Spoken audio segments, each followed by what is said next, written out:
ارباز کے پاس اس وقت ان کے سوالوں کے جواب دینے یا کوئی وضاحت کرنے کی بالکل مہلت نہیں تھی۔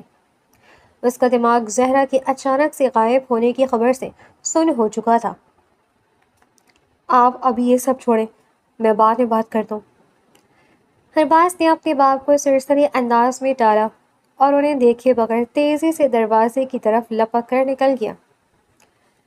اگلے ہی لمحے باہر پورچ میں گاڑی کے سٹارٹ ہونے اور تیز رفتاری سے زناٹے بھرتے ہوئے نکل جانے کی آواز آئی۔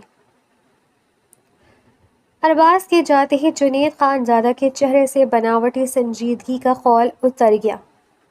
ان کے ہونٹوں پر مکرانہ، زہر آلود اور فاتحانہ مسکراہٹ پھیل گئی۔ انہوں نے بڑی شان سے سوٹ کے کوٹ کے بٹن درست کیے اور اطمینان سے صوفے پر جا کر بیٹھے۔ وہ اچھی طرح سے جانتے تھے کہ ارباز اب چاہے پوری دنیا بھی چھان مارے، اسے زہرا کبھی بھی کہیں نہیں ملنے والی تھی۔ دروازے پر زور سے دستک ہوئی۔ مولوی شمس الدین، زرینہ بیگم اور دورکتا کے جسم کا سارا خون جیسے ایک لمحے میں جم گیا۔ نکاح کا وقت ہو چکا تھا اور بارات والے آ پہنچے تھے۔ زرینہ بیگم نے خوف سے زرد پڑتے چہرے کے ساتھ اپنے شوہر کو دیکھا۔ مولوی شمس الدین کے ہتھوڑے کی طرح بجتے دل کے ساتھ ہمت مجتمع کی اور کانپتے قدموں سے باہر نکلے۔ جیسے دروازہ کھولا، سامنے لڑکے کے والد واضح علی صاحب، لڑکا اور رشتہ دار مسکراتے چہروں کے ساتھ پھولوں کے ہار لیے کھڑے تھے۔ السلام علیکم مولوی صاحب، مبارک ہو جی، ماشاءاللہ وقت پر پہنچ گئے ہم۔ واضح علی صاحب نے خوش دلی سے پیش قدمی کرنا چاہی، پر مولوی صاحب کا فاقہ چہرہ اور بدحواسی دیکھ کر وہ وہیں رک گئے۔ واضح علی صاحب، مولوی شمس الدین کی آواز حلق میں اٹک گئی، آپ لوگ فی الحال واپس چلے جائیں، نکاح آج نہیں ہو سکتا۔ کیا؟ واضح علی صاحب کا ہنستا ہوا چہرہ یکدم سخت ہو گیا۔ یہ آپ کیا کہہ رہے ہیں مولوی صاحب؟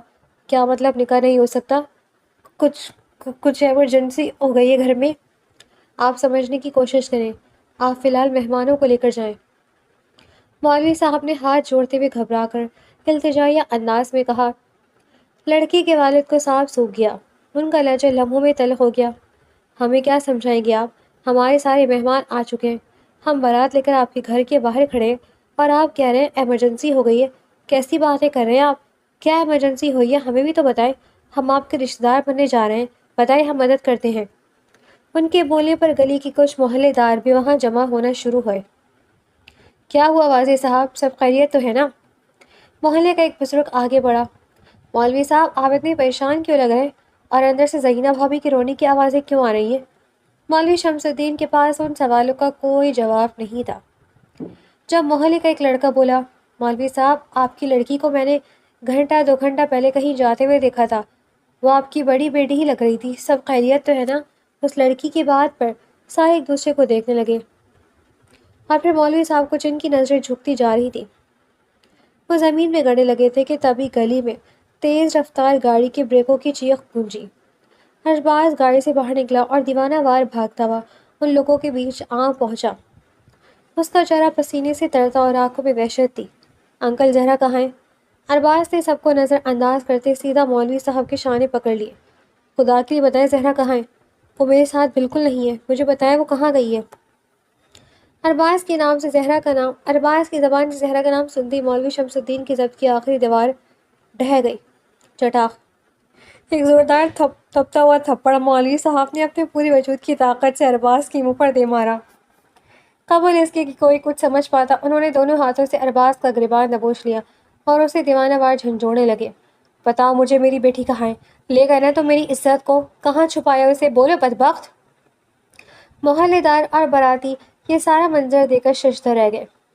اندر سے دورکتا اور زرینہ بیگم بھاگتی ہوئی باہر آئیں اور یہ حشر دیکھ کر زار و قدار رونے لگیں۔ الوی صاحب کی بیٹی بھاگ گئی؟ ایسی لگتی تو نہیں تھی، ان کی بیٹیاں تو بڑی پردیدار تربیت یافتہ تھیں، محلے کی ایک آدمی نے دوسرے آدمی سے تبصرہ کیا۔ ارباز نے آنکھوں میں بے پناہ درد اور ندامت لیے مولوی صاحب کے کانپتے ہوئے ہاتھ اپنے گریبان سے بہت نرمی سے ہٹائے۔ خدارا میری بات کا یقین کریں، زہرا میرے ساتھ نہیں گئی، مجھے کچھ نہیں معلوم کہ وہ کہاں ہے۔ ارباز کا یہ جملہ سنتے ہی وہاں کھڑے لوگوں کے بیچ ایک ہنگامہ برپا ہو گیا۔ زہر آلود باتیں چہ موکیاں کی صورت فضا میں تیرنے لگیں۔ لو جی ہو گیا کام، اب تو لڑکا خود ان کے گھر آ کر ڈھونڈ رہا ہے۔ ایک عورت نے منہ پر ہاتھ رکھ کر کہا۔ اس کا مطلب اس لڑکی کے علاوہ بھی کسی سے تعلق تھا، اگر اس کے ساتھ نہیں گئی تو کسی کے ساتھ گئی ہے۔ دوسری بول اٹھی، اللہ بہتر جانے، یونیورسٹی کے بہانے نہ جانے کیا گل کھلاتی رہی ہے، اور ایک ہی مولوی صاحب ہیں، دوسروں کی لڑکیوں کے بارے میں تو بڑی بیٹھکیں بٹھاتے تھے، بڑی تربیت کی بات کرتے تھے، اور اب بیٹی بھاگ گئی، دوسرے کے گھر میں جھانکتے ہیں، اپنے گھر میں دیکھنا ہی بھول گئے۔ ایک عورت نے بلند آواز سے مولوی صاحب پر جملہ بولا۔ یہ وہی عورت تھی جس کی بیٹی پر مولوی صاحب نے بیٹھک بٹھائی تھی۔ لڑکی کا باپ واضح علی تیش میں آ گیا۔ اس نے غصے سے پھولوں کے ہار نیچے پھینکے اور مولوی صاحب پر غرایا۔ تو یہ ماجرا ہے مولوی صاحب، اپنی آوارہ اور بدچلن بیٹی ہمارے سر پر تھوپ رہے تھے آپ، جو کسی اور کے چکر میں پڑی ہوئی تھی۔ مولوی شمس الدین نے تڑپ کر ہاتھ جوڑے۔ قاضی صاحب خدا کے لیے ایسا مت کہیں، تبھی ہم کہیں کہ آپ کو اتنی جلدی نکاح کی کیا پڑ گئی تھی۔ واضح علی نے نفرت سے تھوکا۔ خوب پردے داری کا ڈرامہ رچایا ہوا تھا اس پاک دامن نے، خود گھر سے بھاگ گئی اور ہمیں ذلیل کرنے کے لیے بلایا تھا یہاں۔ ارے بھائی، جو لڑکی اپنے باپ کی سفید داڑھی کا خیال نہ کر سکی وہ کسی اور کی کیا عزت رکھتی؟ ایک محلے دار نے حقارت سے کہا۔ مولوی بنا پھرتا تھا، اپنے گھر کی لڑکی پر قابو نہیں تھا اور محلے کو دین سکھاتا تھا۔ ایک اور آواز آئی۔ چاروں طرف سے تھو تھو ہو رہی تھی، باتیں، جملے اور تانے مولوی شمس الدین کے دل پر تیر بن کر لگ رہے تھے۔ وہ بھیانک رسوائی اور ذلت کا سمندر اپنے سامنے دے کر ہاتھ جوڑے، آنکھوں سے آنسو بہاتے زمین پر گرنے والے ہو گئے۔ باراتی اور محلے والے نفرت سے تھوکتے ہوئے اور لان تان کرنے لگے۔ ارباز سے یہ سب برداشت نہ ہوا۔ اس نے مولوی صاحب کو سنبھالا اور اونچی آواز سے بولا، آپ سب لوگ اپنے منہ بند رکھیں، اور مولوی صاحب آپ ان لوگوں کی باتیں چھوڑیں۔ اس وقت ہمارے لیے سب سے ضروری زہرا کو ڈھونڈنا ہے۔ ہم پولیس اسٹیشن چلتے ہیں، کیس درج کرواتے ہیں۔ Police station? مولوی شمس الدین نے ایک دم ارباز کو اپنے سے دور شدید نفرت سے پیچھے دھکا دیا۔ ان کا چہرہ بالکل بے روح ہو چکا تھا، آنکھوں کا نور ختم ہو چکا تھا۔ مر گئی وہ میرے لیے۔ انہوں نے زہر آلود اور شکستہ آواز میں یہ چند الفاظ کہے، اپنے ہاتھ چھڑائے اور ہارے ہوئے انسان کی طرح لرزتے اور شکستہ قدموں سے اپنے تاریک گھر کے اندر چلے گئے۔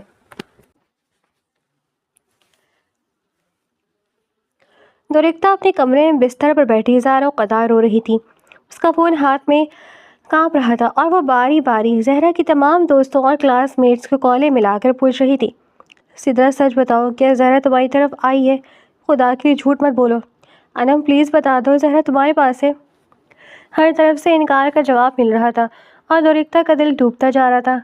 وہ ابھی ایک اور دوست کا نمبر ڈائل کر ہی رہی تھی کہ اچانک مولوی شمس الدین تاریک سائے کی طرح کمرے کے دروازے پر نمودار ہوئے۔ انہوں نے ایک جھٹکے سے دورکتا کے ہاتھ سے فون چھینا اور پورے زور سے سامنے دیوار پر دے مارا۔ فون کے پرزے پرزے ہو کر فرش پر بکھر گئے۔ کوئی ضرورت نہیں ہے اس کو تلاش کرنے کی۔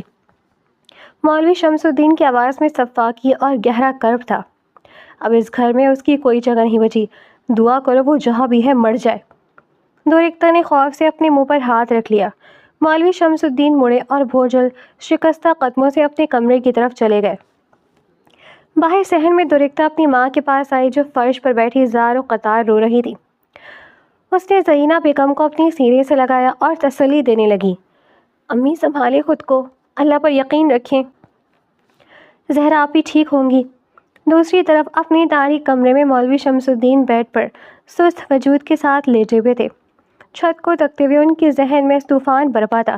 ان کی بند ہوتی آنکھوں کے سامنے وہ تمام چہرے گھومنے لگے جن کی بیٹیوں کے بارے میں انہوں نے بیٹھک پر بیٹھ کر فیصلے سنائے تھے، جن کی تربیت پر سوال اٹھائے تھے اور جنہیں محلے بھر میں رسوا کیا تھا۔ پھر اچانک ان کے کانوں میں آلیان کی دی گئی آخری دھمکی گونج اٹھی جب اس نے مولوی صاحب کا گریبان پکڑ کر انہیں خوف خدا سے ڈرایا تھا۔ مولوی صاحب، آج آپ کسی کی بیٹی کو رسوا کر رہے نا، یاد رکھیے گا مکافات عمل بہت سخت ہوتا ہے۔ جب آپ کی اپنی بیٹی پر بات آئے گی تب اللہ کا انصاف دیکھیے گا۔ اور پھر انہیں سدرا کی زاری اور اس کی ماں کا تڑپنا یاد آیا۔ مولوی شمس الدین نے درد اور خوف کی شدت سے زور سے اپنی آنکھیں میچ لیں اور دونوں ہاتھوں سے اپنا سر پیٹ لیا۔ یا اللہ، یہ مجھ سے کیا ہو گیا؟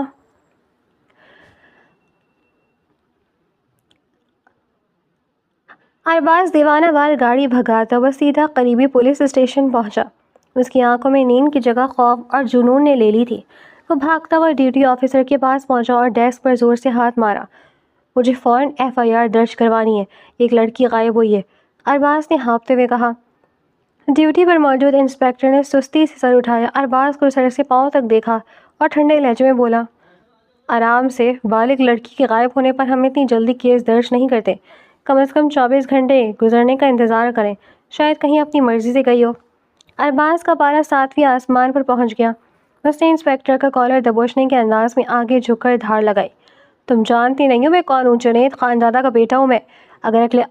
اگر اگلے 5 منٹ میں تم نے میری رپورٹ درج کر کے زہرا کی لوکیشن ٹریس کرنا نہ شروع کی تو تمہاری یہ وردی اتروا دوں گا۔ تم سب کے خلاف وہ ایکشن لوں گا کہ پولیس کی نوکری بھول جاؤ گے۔ خانزادہ کا نام سنتے انسپکٹر کے چہرے کا رنگ بدلا۔ اس نے فوراً اپنا رویہ بدلا۔ اچھا صاحب، آپ غصہ نہ کریں، ہم ابھی کارروائی شروع کرتے ہیں۔ انسپکٹر نے ارباز سے تمام تفصیلات لیں، کچھ فارمز پر دستخط کروائے اور ارباز کو تسلی دیتے ہوئے وہاں لگے کمپیوٹرز اور وائرلیس پر اپنے اہلکاروں کو ڈرامائی انداز میں ہدایت دینی شروع کر دی۔ ارباز تھوڑی دیر وہیں بیٹھ کر کارروائی کا جائزہ لیتا رہا اور پھر خود زہرا کو باہر سڑکوں پر ڈھونڈنے کے لیے پولیس اسٹیشن سے باہر نکل گیا۔ ارباز کے باہر نکلتے ہی انسپکٹر نے فوراً اپنا فون نکالا اور جنید خانزادہ کے سیکرٹری کا نمبر ملایا۔ سر، جنید کا بیٹا ارباز یہاں آیا تھا۔ انسپکٹر نے انتہائی ادب سے رپورٹ دی۔ وہ لڑکی کے غائب ہونے پر بہت شور مچا رہا تھا اور نام استعمال کر کے FIR درج کروانے کی دھمکی دے رہا تھا۔ دوسری طرف جنید خانزادہ کی سپاٹ اور آواز ابھری۔ پھر تم نے کیا کیا؟ سر، میں نے فی الحال اسے تسلی دے کر بھیج دی ہے کہ ہم سرچ آپریشن شروع کر رہے ہیں، بس آپ کو اطلاع دینی تھی، انسپکٹر نے کہا۔ جنید خانزادہ کے ہونٹوں پر شیطانی مسکراہٹ ابھری۔ بہت خوب، بس ارباز کے سامنے یہی ڈرامہ قائم رکھو کہ پولیس دن رات کام کر رہی ہے اور زہرا کو ڈھونڈنے کی کوشش کر رہی ہے، لیکن خبردار، نہ کوئی FIR فائل میں درج ہونی چاہیے اور نہ ہی واقعی کوئی ایکشن یا انویسٹیگیشن ہونی چاہیے۔ بس ارباز کو مصروف رکھو تاکہ اسے لگے کہ پولیس کام کر رہی ہے۔ جی سر، بالکل سمجھ گیا، آپ بالکل بے فکر رہیں، فائل صرف کاغذوں پر کھلی رہے گی، عملی طور پر کچھ نہیں ہوگا، انسپکٹر نے اطمینان دلاتے کہا اور کال کاٹ دی۔ مسجد سے عشاء کی اذانوں کی صدا فضا میں بلند ہو رہی تھی اور یہ پہلی بار تھا کہ محلے کی مسجد میں مولوی شمس الدین کی عدم موجودگی میں اذان ہوئی تھی۔ وہ مغرب کی نماز کے لیے بھی مسجد نہیں گئے تھے اور سارا وقت اپنے تاریک کمرے میں چپ چاپ لیٹے رہے تھے۔ دوریکتا نے صحن سے وضو کے لیے پانی کا لوٹا اٹھایا اور دل ہی دل میں ہمت جمع کر کے اپنے باپ کے کمرے کی طرف بڑھی تاکہ انہیں نماز کے لیے یاد دلا سکے۔ ابا، عشاء کی اذان ہو گئی ہے، اٹھ جائیں، نماز پڑھ لیں۔ دوریکتا نے کمرے کا مدھم بلب جلاتے ہوئے نرمی سے کہا۔ بیڈ پر مولوی شمس الدین بالکل ساکت لیٹے ہوئے تھے، ان کا ایک ہاتھ بستر سے نیچے لٹک رہا تھا۔ دوریکتا نے آگے بڑھ کر ان کا کندھا ہلایا۔ ابا، کوئی جنبش نہ ہوئی۔ دوریکتا کے دل میں نامعلوم سے خوف کی لہر دوڑ گئی۔ اس نے تھوڑا اور قریب ہو کر ان کا شانہ سختی سے ہلایا۔ ابا اٹھے نا، نماز کا وقت نکل رہا ہے۔ پر مولوی صاحب کے وجود سے کوئی حرارت یا حرکت نہ تھی۔ دوریکتا نے گھبرا کر جیسے ہی ان کا سر سیدھا کرنے کی کوشش کی، ان کی گردن ایک طرف کو ڈھلک گئی اور آنکھیں آدھی کھلی کی کھلی رہ گئیں۔ ان کا جسم برف کی طرح ٹھنڈا پڑ چکا تھا۔ امی، امی جلدی آئیں۔ دوریکتا کی ہولناک چیخ سے پورا گھر دہل گیا۔ زینہ بیگم بھاگتی ہوئی کمرے میں آئی اور اپنے شوہر کا بے حس حرکت وجود دیکھ کر وہیں پر گر پڑی۔ مولوی صاحب، آنکھیں کھولیں، خدا کے لیے ایسا مت کریں۔ زینہ بیگم نے ان کا چہرہ ہاتھوں میں بھر کر دیوانہ وار جھنجھوڑا، پر مولوی شمس الدین اپنی بیٹی کا داغ اور پچھتاوے کا بوجھ لیے اس فانی دنیا سے کوچ کر چکے تھے۔ گھر میں بھیانک قہرام برپا ہو گیا۔ ماں بیٹی کے بین اور چیخ و پکار سن کر محلے کے مرد اور عورتیں ان کے گھر کی طرف دوڑے چلے آئے۔ چند ہی دیر میں مولوی صاحب کے انتقال کی خبر پورے محلے میں جنگل کی آگ کی طرح پھیل گئی۔ گھر کے صحن میں لوگوں کا ہجوم جمع ہونا شروع ہو گیا، پر اس غمزدہ ماحول میں بھی لوگوں کی زبانیں بند نہ ہوئی۔ وہاں کھڑے مرد اور محلے دار افسوس کے نام پر زہر اگل رہے تھے۔ ہائے ہائے بیچارے مولوی صاحب، بیٹی کی آوارگی کھا گئی ان کو۔ ایک بوڑھے نے افسوس سے سر ہلاتے ہوئے کہا، سچ کہتے، اولاد کا صدمہ انسان کو زندہ نہیں چھوڑتا۔ لڑکی بھاگ گئی اور باپ کی غیرت نے یہ داغ برداشت نہ کیا۔ دوسرے نے ٹھنڈی آہ بھری، اتنے پرہیزگار انسان تھے، پھر کیا کریں، بیٹی نے جیتے جی مار دیا اپنے باپ کو۔ اللہ کسی کو ایسی اولاد نہ دے جو باپ کا جنازہ نکال دے۔ ہر زبان پر مولوی صاحب کے ناگہانی انتقال کا افسوس تھا، پر ہر جملے کا تیر زہرا کے کردار اور اس کی مبینہ آوارگی پر جا کر ہی ٹوٹ رہا تھا، جبکہ دوسری طرف وہ بدنصیب باپ ندامت کے آنسوں میں ڈوبا اس دنیا سے رخصت ہو چکا تھا۔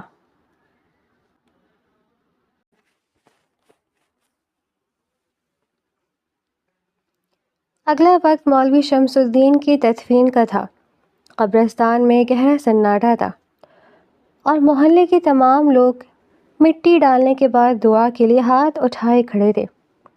اسی ہجوم کے ایک کونے میں ارباز بھی کھڑا تھا، اس کا چہرہ زرد، آنکھیں سوجی ہوئی اور وجود اندر سے بالکل ٹوٹ چکا تھا۔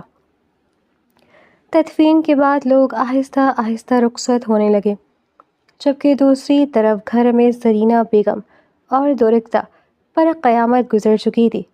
باپ کے ساتھ ساتھ بیٹی کے یوں اچانک غائب ہو جانے کے صدمے نے ان دونوں کو ادموا کر دیا تھا۔ رات کے سائے گہرے ہو رہے تھے اور ماں بیٹی کے لیے ہر گزرتا لمحہ سولی پر ٹنگے رہنے کے برابر تھا۔ اسی اثنا میں ارباز ان کے گھر کے باہر آیا۔ محلے کی چند عورتیں اب بھی صحن میں بیٹھی ہوئی تھیں۔ ارباز نے عورتوں کے سامنے انتہائی احترام اور ندامت سے زرینہ بیگم کے آگے سر جھکا کر کھڑا ہوا۔ خدا را اپنا اور درختہ کا خیال رکھیں۔ آپ کو کسی بھی چیز کی ضرورت ہو یا کوئی بھی مسئلہ ہو تو آپ فوراً مجھ سے رابطہ کیجیے گا۔ ارباز نے کانپتی ہوئی آواز میں ایک کاغذ کا ٹکڑا زرینہ بیگم کی طرف بڑھایا جس پر اس کا نمبر لکھا تھا۔ میں زہرا کو بھی بہت جلد ڈھونڈ لوں گا، آپ بس دعا کریں۔ یہ کہتے ہوئے وہ اپنا نمبر زرینہ بیگم کے ہاتھ میں تھما کر وہاں سے چلا گیا۔ اس کے جاتے ہی صحن میں بیٹھی عورتوں نے اپنے منہ پر ہاتھ رکھ کر چائے مغیاں شروع کر دی اور زہر آلود تبصرہ کرنے لگی۔ دیکھو ذرا اس لڑکی کی بے حیائی، باپ کا جنازہ اب بھی اٹھائے اور یہ یہاں نمبر بانٹتا پھر رہا ہے، سچ میں اسی کے چکر میں بھاگی ہے زہرا۔ ایک عورت نے تحقیر سے کہا تھا۔